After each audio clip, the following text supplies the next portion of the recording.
कोई भी competitive exam अगर क्रैक करना है तो मैं आपको 3 स्टेप्स बताऊंगा। इससे एक तो आपको ये पता चल जाएगा आप कौन सी स्टेज पर हैं, और दूसरा आप किसी भी सब्जेक्ट के अंदर अलग अलग रूप में ये तीनों स्टेप अप्लाई कर सकते हैं।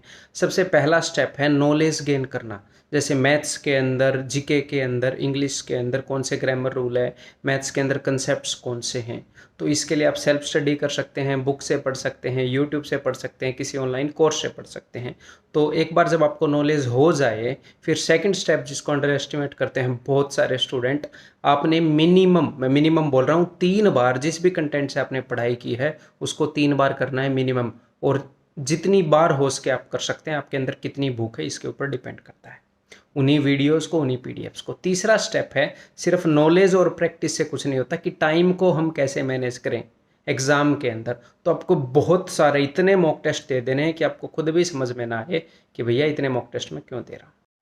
अगर कोई पर्सन आपको ये बोलता है कि यार मुझे हर महीने आप 10,000 रुपये दे दो, मैं कभी भी वो लौटाऊंगा नहीं, और आप बस मुझे 10,000 रुपये देते रहो, तो मोस्ट प्रोबेबली आप उसको क्या बोलोगे कि यार नहीं, मैं ऐसा नहीं कर सकता, तुम तो लौटाने के लिए भी मना कर रहे हो। लेकिन अगर कोई भी पर्सन, चाहे वो कोई भी पर्सन हो, आपसे आपका टाइम मांगता है, आपसे आपकी अटेंशन मांगता है, वो हम कई बार उतने अच्छे से उसके बारे में नहीं सोचते जितना हम रुपए के बारे में सोचते हैं। जो आपका एग्ज़ाम है वो आपकी 2 चीज़ों के कारण निकलेगा, कि आप कितना टाइम अपने एग्ज़ाम को दे रहे हो, एग्ज़ाम की स्टडी को दे रहे हो, कितनी अटेंशन उसको दे रहे हो। अगर कोई भी बंदा बोल रहा है कि चल यार वहाँ पर पार्टी करने चलते हैं, चल यार वहाँ पर एंजॉय करने चलते हैं, तो जब आप किसी भी एक काम को हाँ बोल रहे हो ना, तो साइड बाई साइड आप किसी दूसरे काम को ना भी बोल रहे हो। तो किसी भी बंदे को, किसी भी एक्टिविटी को अटेंशन और एनर्जी देने से पहले सोच लीजिएगा कि कहीं गलत तो नहीं कर रहा हूँ। टेस्ट देने में डर लग रहा है, मैं मॉक टेस्ट नहीं देता। बहुत ही बढ़िया काम। अपनी लैब टेस्ट भी मत करवाया करो, क्या पता हीमोग्लोबिन कम आ जाए, प्लेटलेट कम आ जाए। डॉक्टर बोले अपना टेस्ट करा लो, मत करवाओ अपना टेस्ट। सर क्या पता कम आ जाए कोई चीज़ ना, फिट होके ही करवाऊंगा।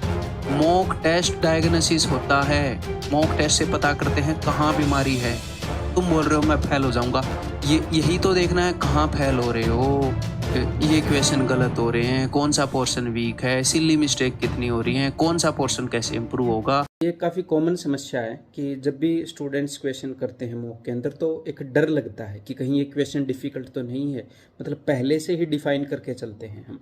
और कई क्वेश्चन तो मॉक के अंदर आसान होंगे, एटलीस्ट 25 में से 15 क्वेश्चन, जो एक ठीक ठाक डिसेंट जिसने तैयारी कर ली है उसके लिए मैं बोल रहा हूँ।